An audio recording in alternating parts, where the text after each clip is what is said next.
خدا ان کو کس پیار سے دیکھتا ہے جو آنکھیں ہیں محو لقائے محمد. سبحان اللہ. جو رسول اللہ کو دیکھ رہی ہے خدا ان آنکھوں کو بھی پیار سے دیکھتا ہے. میں نے سوچا آخر اللہ ان آنکھوں کو کیوں دیکھتا ہے پیار سے؟ بہت چھوٹی سی فکر ہے، بہت مختصر سا علم، بلکہ کچھ بھی نہیں.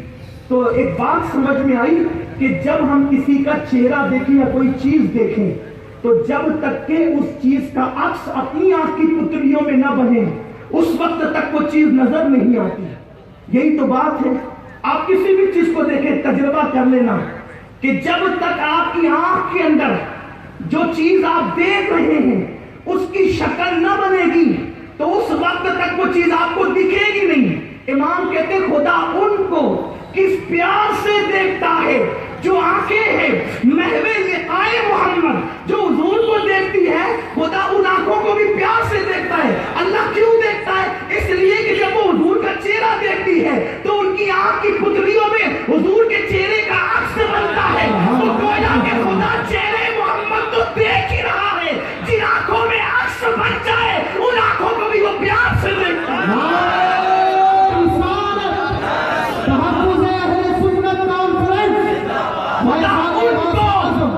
پیار سے دیکھتا ہے جو آنکھیں ہیں محو لقائے محمد. تو صحابی کہتے ہیں ہم سے زیادہ ضرورت بازو والے کو ہے. پھر انہوں نے کہا مجھ سے بازو والے کو. اس طرح پورے محلے کے اندر وہ بکری کے سر اور پیر گھومتے ہوئے آئے اور جہاں سے نکلے تھے واپس اسی گھر کے اندر لوٹ گئے. رحماء بینہم کی تصویر یہ ہے.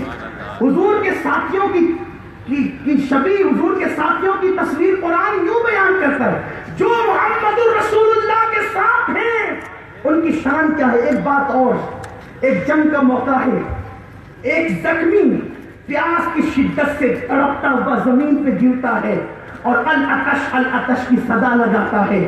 جس وقت وہ العطش العطش کہتا ہے اس وقت وہ ایک ننھی سی بچی اس کی پیاس کی شدت کو محسوس کرتے ہوئے مشکیزہ لے کر کے دوڑتی ہے اور اس کے منہ کے قریب کرتی ہے. قریب تھا کہ اس کے منہ میں پانی کے چند قطرے گر جائیں. بازو کا دوسرا مسلمان گر کر کے العطش العطش کہتا ہے. وہ صحابی منہ ہٹا کر کہتے ہیں بیٹی مجھ سے زیادہ پیاس میرے اس بھائی کو لگی ہے، ذرا اس کو تو پہلے پانی پلا دے بعد میں مجھے پلانا. اور جب اس کے قریب پہنچی تو تیسرا مجاہد گرا.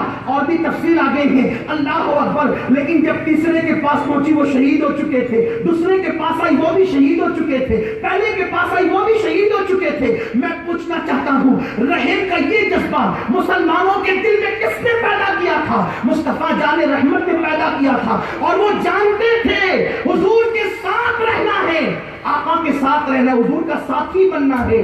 تو جہاں اشداء علی الکفار ہوگا وہیں پر آپس میں رحم کا جذبہ بھی ہوگا، محبت بھی ہوگی. آج اپنی سچویشن کیا ہے؟ سگے بھائی کا کاروبار اچھا چلے، سگے بھائی کا کاروبار تو دوسرے بھائی کو اچھا نہیں لگتا اور وہ سوچتا ہے کہ کسی طرح سے اس کی دکان ٹھپ پڑ جائے. کسی کی بیٹی کو اچھے رشتے آتے ہیں تو مسلمانوں سے وہ بھی گوارا نہیں ہے. جبکہ میرے آقا فرماتے ہیں تم میں کا کوئی اس وقت تک کامل مومن نہیں ہو سکتا جب تک کہ جو چیز اپنے لیے پسند کرتا ہے وہ اپنے مومن بھائی کے لیے پسند نہ کرے. دنیا جانتی ہے تم خود غرض ہو چکے اس لیے وہ تمہیں مٹانے کے لیے آ گئی. اگر مسلمان سسا پلائی دیوار بنتے تو پھر کیا ہوتا جانتے ہیں؟ حضرت قطب مدینہ مولانا ضیاء الدین مدنی رحمت اللہ علیہ بیان فرماتے ہیں کہ حیدرآباد کا نواب جب مدینہ منورہ پہنچا تو وہاں پہنچ کر کے اس نے یہ پلان کیا کہ غریبوں میں کپڑے تقسیم کرنے ہیں اور سینکڑوں میں ڈریس لے کر کے اس کو غریبوں میں مدینہ منورہ کے مسکینوں میں تقسیم کرنے تھے. قطب مدینہ فرماتے ہیں کہ وہ نواب ایک دکان پر پہنچا، کپڑا پسند کیا، قیمت طے کی اور اس کے بعد کہا کہ اتنے 100 ڈریس نکال کر کے دے دو. دکاندار نے کہا بھائی صاحب بازو کی دکان سے لیں میں آپ کو نہیں دے سکتا.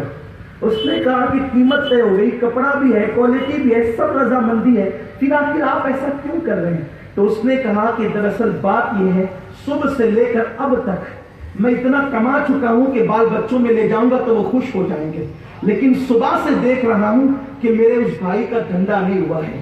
اور کوئی گاہک اس کی دکان پر پہنچا نہیں ہے تو میں یہ سوچتا ہوں کہ وہ اپنے بچوں کے لیے کیا لے کر کے جائے گا. اس لیے میں چاہتا ہوں کہ میرا تو دھندا ہو گیا, آپ اس سے خریداری کر لے تاکہ وہ جائے تو اس کے بچے مایوس نہ ہو, اس کے بچے بھی خوش ہو جائیں. رحماؤ بینہم, یہ تصور تھا. آج کیا حال ہے؟ آج مسلمانوں کی کیفیت کیا ہے؟ جو خود قرض ہو جاتے ہیں پھر ان کو مٹایا ہی جاتا ہے, پھر ان کو تباہ ہی کیا جاتا ہے. جانتے ہیں آپ, مسلمان رحم سے پہچانا جاتا تھا. جس وقت سقوط گرناطہ ہوا, گرناطہ سے مسلمانوں کی حکومت کا خاتمہ ہوا, رومیوں نے مسلمانوں کو قتل کرنے کا اعلان کر دیا. جو اپنے آپ کو بہت امن پسند کہتے ہیں, بہت امن پسند کہتے ہیں, اور جہاں امن کا کوئی تصور نہیں, بس پروپیگنڈا ہے. امن تو اسلام میں ہے, اور پیغمبر اسلام نے جو امن کا تصور پیش کیا ہے وہ کوئی کیا پیش کر سکتا ہے؟ جانتے ہیں فتح مکہ کے موقع پر جب 10,000 سے زیادہ مسلمانوں کا لشکر چلا تھا, دندناتے ہوئے حضور نکلے تھے تو ایک ابو بکر کے ساتھ, اور جب گئے ہیں تو 10,000 سے زیادہ کا لشکر ہے, اور اس لشکر کو روکنے والا کوئی نہیں ہے. اللہ کے حبیب صلی اللہ علیہ وسلم کو اطلاع دی گئی, یا رسول اللہ رستے میں کتیا ہے جس نے ابھی ابھی بچے دیے ہیں, حضور کیا حکم ہے؟ اللہ کے حبیب نے فرمایا ایک آدمی کو کھڑا کر دو, اور وہ وہاں کتیا کے بچوں کے پاس کھڑا رہے اور لشکر کو تنبیہ کرتا رہے کہ ذرا دور سے چلو, کہیں بے خیالی میں یہ کتیا کے بچوں کو کچل نہ دے. حضور کا ایک صحابی وہاں پر کھڑا رہا اور پورا 10,000 کا لشکر گزرنے تک, آپ اندازہ کر سکتے ہیں 10,000 کا لشکر گزرنے میں کتنا وقت لگا ہوگا. مگر میرے رسول نے کتیا کے جو بچے ابھی ابھی جن کو کتیا نے جنم دیا ہے, اپنا لشکر اس کو کچل دے, وہ بھی میرے رسول کو گوارا نہیں. اس کتیا کے بچوں کے تحفظ کے لیے آقا اپنے صحابی کو کھڑا کرتے ہیں. جو رسول کتیا کے بچوں کا اتنا خیال کرتے ہو, وہ رسول اشرف المخلوقات کا کتنا خیال فرماتے ہو. یہ فکر ختم ہوتی جا رہی ہے. اللہ اکبر, مسلمان رحم سے پہچانا گیا. جب گرناطہ تباہ ہوا, مسلمانوں کی حکومت کا خاتمہ ہوا, رومیوں نے اعلان کر دیا قتل کرو. اس وقت علماء سے مسئلہ پوچھا, علماء نے کہا بھیس بدل کر کے نکلو, جان بچاؤ. اس وقت اپنا لباس چینج کر دو, اپنا چہرہ چینج کر دو, اپنی پہچان تبدیل کر دو, نکل جاؤ. جب مسلمان بھیس بدل کر نکلنے لگے تو رومیوں نے میٹنگ کی, بھیس بدل کر کے جا رہے, ان کو پہچانے کیسے؟ تو کہا کہ شہر کے دروازے پہ, صدر دروازے پر ایک معذور کو جو تڑپ رہا ہو پیاس سے ڈال دو, اس کو مسلمان پہچانا جائے گا. اور وہ وہاں پہ پڑا, دروازے پہ پانی مانگتا تھا. ایک نوجوان جس کے چہرے پہ داڑھی نہ تھی, ایک نوجوان جس نے اسلامی لباس نہیں پہنا تھا, جب وہ پانی مانگتا ہے, یہ جان بچا کے بھاگ رہا ہے اور وہ پانی مانگتا ہے معذور. ایسے میں اس کے پیر آگے بڑھنا چاہتے ہیں, لیکن ایسا لگا کسی نے زنجیر ڈال دی اور وہ رک گیا, پلٹا, پانی لایا, اور جب اس کو پلانے لگا تو چاروں طرف سے پکڑ لیا گیا. جب پکڑ لیا گیا تو اس نے کہا کہ مجھے کیوں پکڑتے ہو؟ تو کہا تم مسلمان ہو. اس نے کہا نہیں, میں مسلمان نہیں, میرا چہرہ تو دیکھو, میرا لباس تو دیکھو. کہا نہیں, تم مسلمان ہو. جب تحقیق کی گئی تو وہ یقیناً مسلمان تھا. تاریخ پوچھتی ہے کہ اس کو کیسے پہچانا. لباس تو نہیں تھا اسلامی, چہرہ تو اسلامی نہیں تھا, سر پہ ٹوپی تو نہیں تھی. وہ جانتے تھے رحمت للعالمین کا امتی رحم سے کبھی خالی ہو ہی نہیں سکتا. سبحان اللہ, بے شک. اپنی پہچان یہ تھی. آج رحم کہاں ہے؟ بہت مختصر سے معاملات کو لے کر ہم کبھی کسی کو منافق کہہ رہے ہیں, ہم کبھی کسی کو صلح کلی کہہ رہے ہیں, ہم کبھی کسی کو کافر کہہ رہے ہیں. ٹوپیوں کے رنگ پر ہم لڑ رہے ہیں, چادروں کے رنگ پر ہم لڑ رہے ہیں, خانقاہوں کے گنبد کے معاملات میں ہم لڑ رہے ہیں. لڑائی لڑائی لڑائی, ایسا لگتا ہے کہ جس قوم نے امن کا پیغام دیا تھا وہ قوم آپس میں ٹکرا گئی. اور یہ اسلام دشمن طاقتوں کی سازش ہے مسلمانوں کو آپس میں لڑا دو. جو قوم سیسا پلائی ہوئی دیوار تھی اس کو چھوٹے چھوٹے معاملات پہ لڑا دیا گیا. ہمیں شعور تک نہیں ہے, ہم الجھ گئے آپس میں, ہم نہ کبھی علم کے معاملے میں سوچتے ہیں، نہ کبھی عمل کے معاملے میں سوچتے ہیں، نہ ہم کبھی ترقی کے معاملے میں سوچتے ہیں۔ اللہ اکبر، ہمارا حال یہ ہے کہ ہم وہی پرانی معاملات کو بار بار ریپیٹ کرتے ہیں۔ دنیا چاند پر جا کر آ چکی ہے۔ کسی شاعر کا شعر ہے، اغیار محرومہ سے بھی آگے نکل گئے، الجھے ہوئے ہیں صبح کی پہلی کرن میں ہم۔ اپنا حال یہ ہے، دنیا کالج یونیورسٹیاں قائم کر رہی ہے، ہمارے عقیدے پہ شبخوں مار رہی ہے، ہم وہی چند مسائل کو لے کے بیٹھے۔ میں سلام کرتا ہوں اہل سنت کے عظیم قائد سرمایہ اہل سنت حضور امین ملت کو کہ آپ نے خانقاہ میں بیٹھ کر رسم شبیری ادا کی ہے، اور وہ علی گڑھ کا نام سن کر کے لوگ سوچتے تھے کہ اب الہاد اور بے دینی ہی آئے گی، یہی لوگ سوچتے تھے۔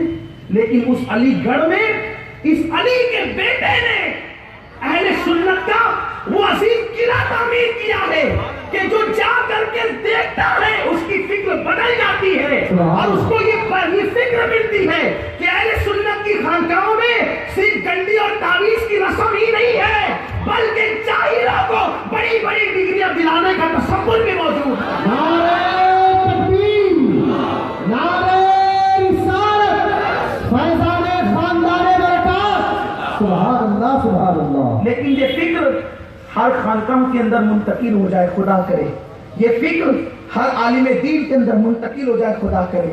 یہ فکر ہر سنی تنظیم کے اندر منتقل ہو جائے، خدا کرے۔ اس طریقے کا معاملہ اللہ کرے ہو۔ ایک تو گلبرگہ شریف کی خانقاہ نے اس سلسلے میں بہت بڑا کارنامہ انجام دیا ہے، اور ماہرہ مطہرہ کی خانقاہ نے اس سلسلے میں بڑا کارنامہ انجام دیا۔ تو قرآن کہتا ہے جو حضور کے ساتھ ہے رحماء بینہم، دوسری صفت یہ، تیسری صفت یہ، قرآن تیسری صفت بیان کرتا ہے، تراہم رکعا سجدا۔ حضور کے ساتھ ہونا ہے، جو محمد رسول اللہ کے ساتھ ہے۔ قرآن کہتا ہے جب تم انہیں دیکھو گے تو کثرت سے رکوع اور سجود کرتے ہوئے دیکھو۔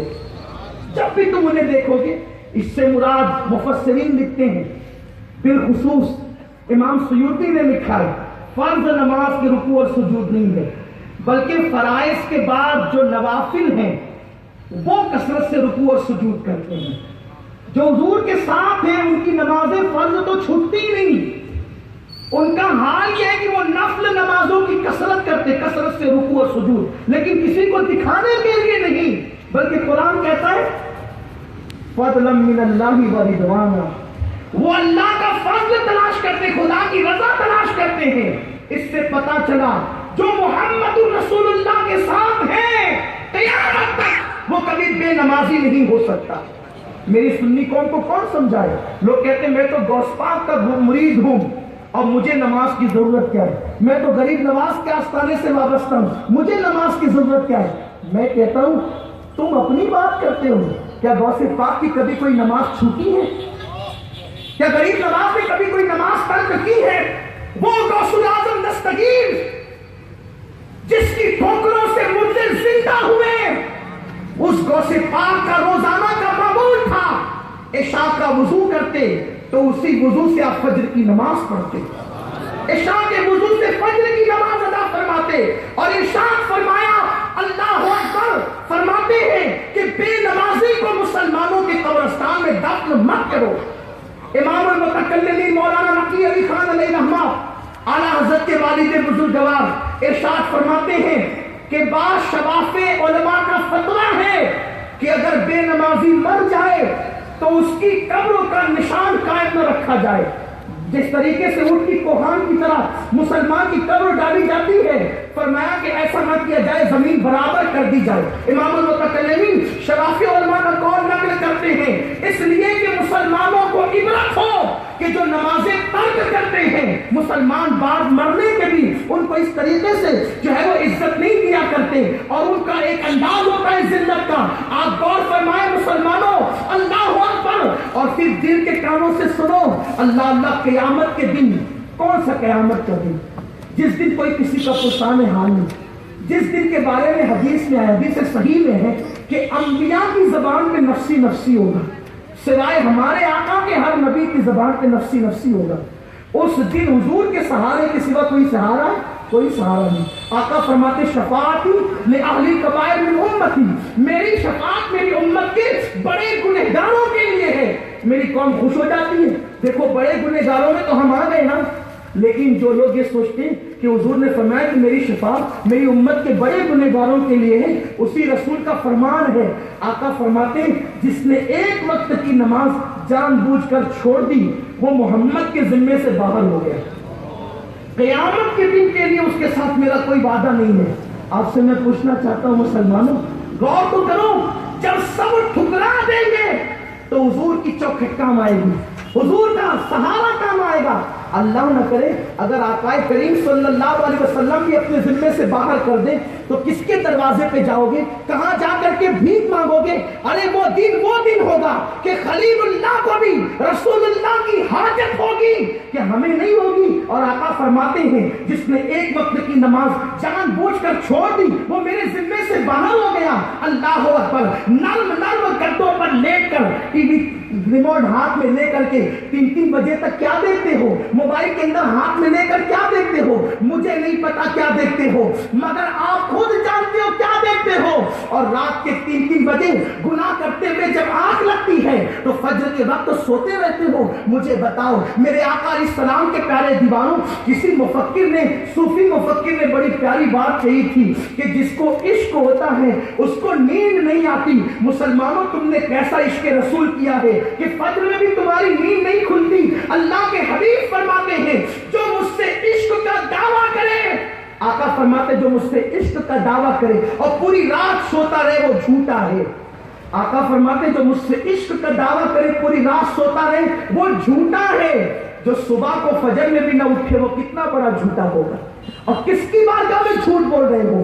تو قرآن کہتا ہے جو محمد رسول اللہ کے ساتھ ہے. تیسری صفت یہ ہے 3 کام وہ کرتے ہیں اور چوتھا میرا رب ان پر انعام یہ فرماتا ہے سیماہم فی وجوہہم من اثر السجود. جب وہ کثرت سے سجدے کرتے ہیں تو چہرے ایسے چمکتے ہیں کہ اللہ اکبر، ان کو دیکھو تو خدا یاد آتا ہے. سجدے کے نشان سے اللہ ان کے چہروں کو منور کر دیتا ہے. تو میرے پیارے آقا صلی اللہ علیہ وسلم کے پیارے دیوانوں، یہ حضور کے ساتھ رہنے والوں کی شان ہے. اب جو حضور کا ساتھ ہو گیا، جو حضور کے ساتھ ہو گیا، اب اس سے آپ لڑائی نہیں مول لے سکتے، کیونکہ اب اگر آپ اس سے لڑنے جاؤ گے تو حضور کی جماعت سے باہر کر دیے جاؤ گے. حضور کے ساتھ اولین کون طبقہ ہے؟ صحابہ، بعد میں تابعین، تبع تابعین، اولیاء کاملین، مومنین. تو آئیے ہم سب عہد کریں کہ حضور کے ساتھ میں رہنے والوں کی قرآن نے جو صفت بیان کی ہے وہ صفات ہم اپنے اندر پیدا کریں. ہم یہ صفات پیدا کر لیں گے تو گویا کہ اہل سنت و جماعت پر ہم سختی کے ساتھ کاربند ہو جائیں گے. اور پھر اس کا تحفظ کیسے ہوگا؟ اس کا تحفظ کیسے ہوگا؟ ایک بزرگ فرماتے اللہ نے 2 ہاتھ اس لیے عطا کیے ہیں کہ ایک ہاتھ میں صحابہ کا دامن ہو اور دوسرے ہاتھ میں اہل بیت کا دامن. کیونکہ اہل سنت جو ہے نا وہ ایک اعتدال راستہ ہے. خارجیت اور رافضیت کے درمیان معتدل راستے کا نام اہل سنت ہے. خارجی اہل بیت کے دشمن ہو گئے، رافضی صحابہ کے دشمن ہو گئے، اور اہل سنت صحابہ کو بھی مانتے ہیں اور اہل بیت کو بھی مانتے ہیں. الحمدللہ. تو نہ خارجیت کی طرف جائیے کہ مولا علی کا نام لینے سے چہرے پر جو ہے 3.5 بج جائے، ایسا چہرہ نہ بنائیں. آپ کو بتاؤں، آپ جانتے ہیں حضرت ابو سعید خدری، آج کل اگر کسی مجمع میں نعرہ حیدری لگا دو تو لوگ ٹنکیاں ایک دوسرے کو دیکھنے لگتے ہیں، یہ نعرہ حیدری لگا تو رافضیوں کی محفل میں تو نہیں آ گیا. نعرہ حیدری لگانا رافضیوں کا طریقہ تھوڑی. اہل بیت سے کتنی ہی محبت کرو، اس کا نام رافضیت نہیں ہے. رافضیت صحابہ کی توہین کا نام ہے، صحابہ کے بغض کا نام ہے، صحابہ کی عداوت کا نام ہے رافضیت. ورنہ اہل سنت سے زیادہ اہل بیت سے محبت کون کر سکتا ہے؟ خدا کی قسم جو ہستیاں ہمارے پاس ہیں وہ رافضیوں کو خواب میں بھی نصیب نہیں ہو سکتی. الحمدللہ مولا علی سے لے کر امام مہدی تک کے سادہ ہمارے ساتھ ہیں.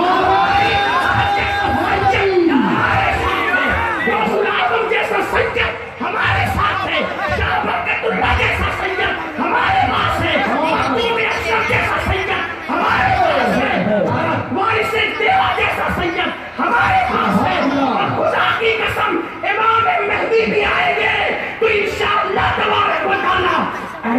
سنت و جماعت میں سبحان اللہ، نعرہ تکبیر، نعرہ رسالت۔ یہ غلط فہمی ہے کہ اہل بیت کی محبت رافضیت ہے۔ اہل بیت کی محبت رافضیت ہو ہی نہیں سکتی، کیونکہ حضور علیہ السلام نے جن کی محبت کو ایمان قرار دیا ہے، پھر وہ رافضیت کیسے ہو سکتی ہے؟ آپ بتاؤ۔ اس لیے بہت غلط فہمیاں لوگ پیدا کرتے ہیں، نعرہ حیدری سے ڈرتے ہیں، ڈراتے ہیں۔ ایک بات آپ کو بتاؤں، صحابہ سے پوچھو، وہ صحابہ اپنے دور میں اہل حق کس کو کہتے تھے؟ حضرت ابو سعید خدری کہتے ہیں، حضرت ابو سعید خدری کہتے ہیں حضور نے پردہ فرمایا تو بڑے منافقین نکل پڑے تھے، اور ہمیں ڈر لگتا تھا کہ راز کی بات کہاں کہیں نہ کہیں۔ اب بتائیں، میں مائک پہ راز کی بات کہنے جا رہا ہوں، حالانکہ ڈر لگتا ہے نا کہ کس کو کہیں کس کو نہ کہیں، اور راز کی بات اسی لیے مائک پہ کہہ رہا ہوں کہ پشت و پناہی پر حضور امین ملت ہے، کوئی ٹینشن نہیں ہے، انشاءاللہ خیر ہی خیر ہے، ٹھیک ہے۔ صحابہ سوچتے تھے کہ راز کی بات کس سے کرے کس سے نہ کرے، کہیں مخبری تو نہیں کر دے گا، پھنسا تو نہیں دے گا۔ تو حضرت ابو سعید خدری سے کسی نے پوچھا، ابو سعید پھر یہ بتاؤ کہ تم اپنے اور بیگانے میں اہل حق اور منافق میں فرق کیسے کرتے تھے؟ تو کہتے تھے جب مخلوط محفل ہوتی نا، اپنے بیگانوں کا مخلوط مجمع ہوتا، ڈاؤٹ فل لوگ بھی ہوتے، تو ہم محفل میں یا علی یا علی یا علی کہتے رہتے، جس کے چہرے پر مسکراہٹ آ جاتی سمجھ جاتے یہ اپنا ہے، اور جس کا چہرہ بگڑ جاتا سمجھ دو کہ یہ اپنا نہیں ہے۔ یہ صحابہ پہچانتے تھے علی علی کہہ کر، تو علی علی کے نام کا نعرہ رافضیت نہیں ہے، لیکن یاد رکھیں خارجیت جو ہے نا، وہ یہ نہیں کہ کوئی صحابہ سے محبت کرے تو خارجی ہو جائے، بلکہ اہل بیت کی دشمنی کا نام خارجیت ہے۔ اور میں ایک بات آپ کو بتا دوں، ہم سنی اہل سنت و جماعت الحمدللہ علی کے دشمن کو سنی ماننا، مسلمان ماننا یہ تو بہت دور کی بات ہے، ہم علی کے دشمن کو حلالی بھی نہیں مانتے، یہ ہمارا عقیدہ ہے، کیونکہ خیبر میں رسول اللہ نے اعلان کیا، حضرت انس بن مالک اس روایت کو بیان کرتے ہیں کہ خیبر میں حضور نے فرمایا علی تجھ سے غیر حلالی محبت نہیں کر سکتا، صرف حلالی تجھ سے محبت کر سکتے ہیں۔ اس کے بعد پھر مدینے میں ماحول بن گیا، اگر کسی کی ماں پہ شک ہوتا تو اس کے بچے سے پوچھتے علی کے بارے میں کیا کہتا ہے، اگر علی علی کی محبت کی بات کرتا سمجھ جاتے ماں پاک دامن ہے، اور علی سے نفرت کا اظہار کرتا سمجھ جاتے کہ اس کی ماں میں شرافت نہیں ہے۔ اسی لیے علی کی محبت وراثت میں نہیں ملتی، ماں کی شرافت کی بنیاد پر ملا کرتی ہے۔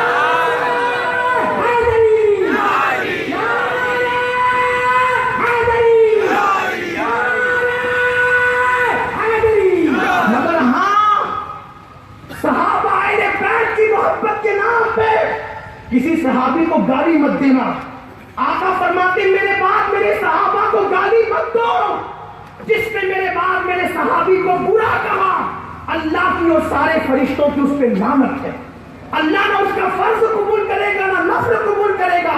تو اہل بیت کی محبت کے نام پہ کسی صحابی کو گالی مت دینا، کیونکہ تم تو محبت کرنے بعد میں پیدا ہوئے ہو، سب سے پہلے صحابہ نے اہل بیت سے محبت کی ہے۔ بس آخری بات عرض کر رہا ہوں، حافظ ذہبی، علامہ ذہبی اپنی کتاب میں لکھتے ہیں، توجہ فرمائیں، یہ آخری بات ہوگی، اللہ اکبر، اور جو ٹائم دیا تو اس سے پہلے گفتگو ختم کر رہا ہوں۔ مجھے احساس ہے بڑے بڑے بزرگ اور بالخصوص حضور سیدی سرکار تشریف فرمائے، جو ہے وہ آپ کے گھٹنوں کا بھی معاملہ، دعا کریں اللہ حضور امین ملت کو عمر خضر عطا فرمائے اور جملہ بیماریوں سے شفا عطا فرمائے۔ لیکن بات سنیں آپ، صحابہ نے جو اہل بیت کی محبت کی کوئی نہیں کر سکتا، اور سب سے پہلے انہوں نے کی ہے ایک بات، یہ ورق پلٹیں گے نا تو بہت سارے نکات نکلیں گے، لیکن صرف ایک بات، حافظ ذہبی لکھتے ہیں کہ ایک مرتبہ ایک شخص کا انتقال ہوا، اس واقعے کا مفہوم عرض کر رہا ہوں۔ ایک شخص کا انتقال ہوا مدینہ منورہ میں، نماز جنازہ پڑھانے کے لیے اس کے میت کے گھر والوں نے کہا کہ اس جنازے کی امامت نبی کا شہزادہ نواز رسول کریں، امام حسین کریں گے۔ امام علی مقام کو مدعو کیا گیا، بلایا گیا، آپ نماز جنازہ پڑھانے کے لیے تشریف لائے، تو آپ نے جنازے کے دور اپنی جوتیاں اپنی نالین اتار دی اور جنازے کے پاس آئے اور آپ نے جنازے کی نماز پڑھائی. جب نماز جنازہ پڑھا کر کے جانے لگے، مدینہ منورہ کی ٹھنڈی ٹھنڈی ہوائیں تھی، مدینہ طیبہ کی سردی تھی، لوگ کمبلوں میں اپنے آپ کو چھپائے ہوئے تھے.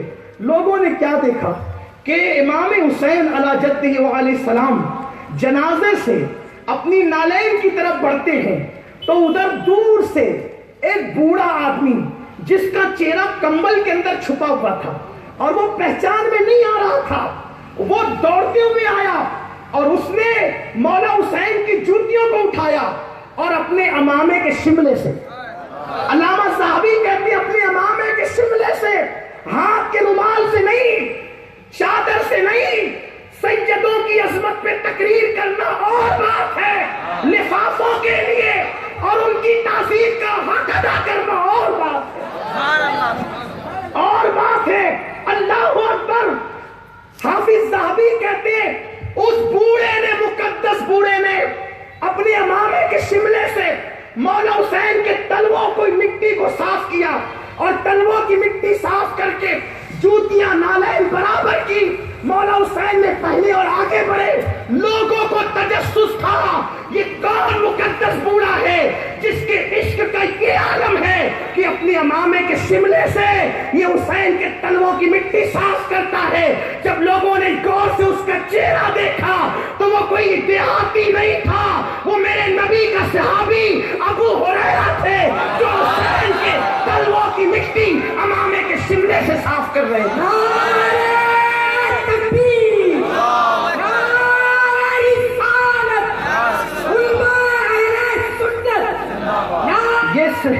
یہ صحابہ تھے، صحابہ. اللہ تبارک و تعالی ہم سب کو اہل سنت کے سچے مسلک پر استقامت عطا فرمائے. دوران گفتگو اگر کوئی غلطی ہو گئی ہو میں توبہ کرتا ہوں. استغفر اللہ ربی من کل ذنب واتوب الیہ. اہل سنت کا ہے بیڑا پار، اصحاب حضور نجم ہے اور ناؤ ہے. اطرت رسول اللہ کی اور حضور قبلہ حضور امین ملت کے وسیلے سے بارگاہ رسالت میں پیش کرتا ہوں. اور ایک اعلان آخری میں کر کے رخصت ہوتا ہوں کہ اگر ایمان کا تحفظ چاہیے تو کوئی سچا پیر بھی چاہیے، کوئی سچا پیر بھی چاہیے ایمان اور عقیدے کے تحفظ کے لیے. اس لیے کہ پیر پر جتنا مضبوط سہارا ہوگا اتنا ہی ایمان کو تحفظ بھی ملے گا.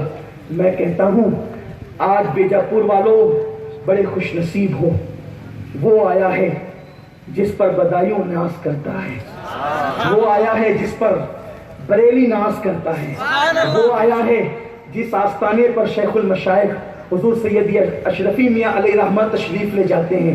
بلکہ وہ آیا ہے جہاں بڑے بڑے ادب سے سر جھکاتے ہیں. بلکہ میں یہ کہتا ہوں بڑے بڑے کے ادب سے سر جھکاتے ہیں، وہاں سر جھکا کر ہی بڑے بن جاتے ہیں. یہ بات ہے اصل میں، اصل بات یہ وہاں سر جھکا کر ہی بڑے بن جاتے ہیں. تو آج حضور قبلہ امین شریعت و طریقت حضور سیدی سرکار امین ملت تشریف لائے ہیں. اگر آپ کسی سچے پیر کے ہاتھ میں ہاتھ دے کر مرید نہیں ہوئے ہیں تو حضور غوث پاک کے سلسلے میں آپ حضور قبلہ کے کی وساطت سے داخل ہو جائیں. انشاءاللہ اس کی برکتیں آپ محسوس کریں گے. اور محفل کے اختتام تک آپ رکیں، آگے کا پروگرام پیش کیا جائے گا، پھر حضور قبلہ تشریف لائیں گے اور ہم سب کو جو ہے اور جو لوگ اب تک کے داخل سلسلہ نہیں ہوئے ان کو سلسلے قادریہ برکاتیہ کی برکتیں عطا فرمائیں گے. السلام علیکم ورحمۃ اللہ.